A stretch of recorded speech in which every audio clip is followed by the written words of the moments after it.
நிறைய பேருக்கு இப்போ பார்த்துட்டு இருக்கீங்க இல்லையா, இந்த வீடியோ பார்த்துட்டு இருக்கிற நிறைய பேருக்கு இந்த ப்ராப்ளம் இருக்கும். மசில் கிராம்ப்ஸ் அப்படின்னு சொல்லுவோம். என்னன்னா தசைகளில் ஒரு பிடிப்பு. நைட்டு தூங்கிட்டே இருப்பீங்க, காஃப் மசில் வந்து இழுத்து பிடிச்ச மாதிரி உங்களுக்கு தெரியும். அதுக்கப்புறம் பார்த்தோம்னா நிறைய ஹேர் ஃபால் இருக்கிறத நீங்கள் ஃபீல் பண்ணுவீங்க. திடீர்னு கை தூக்க முடியல, கையில் வந்து ஒரு ஸ்டிஃப்னஸ் இருக்குது, கால் தூக்க முடியல அப்படின்னு சொல்லுவாங்க. இது ஒரு பக்கம் இருந்தாலும் உங்களுக்கு ஏற்கனவே ஆர்த்ரைட்டிஸ் ப்ராப்ளம் இருக்குன்னு வச்சுக்கோங்களேன். ஆஸ்டியோ ஆர்த்ரைட்டிஸ் அப்படின்னு சொல்லுவோம். ஸோ நம்ம மூட்டுக்களில் வலி, ஒரு ஸ்டிஃப்னஸ் இது வந்து அதிகமாக ஏற்பட வாய்ப்புகள் இருக்குது. ஸோ வலியோ ஸ்டிஃப்னஸோ ஏற்பட என்ன ஆகுனா மூட்டுக்களை உங்களால் அசைக்கவே முடியாது. அந்த மாதிரி ஒரு நிலை ஏற்பட்டுருங்க.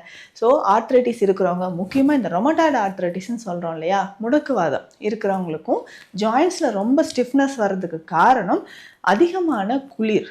உடலில் வந்து அதிகமான குளிர் தாக்கப்படும் பொழுது போதுமான அளவு நீர்த்துவம் இல்லாததுனால வரக்கூடிய பிரச்சனை தான்.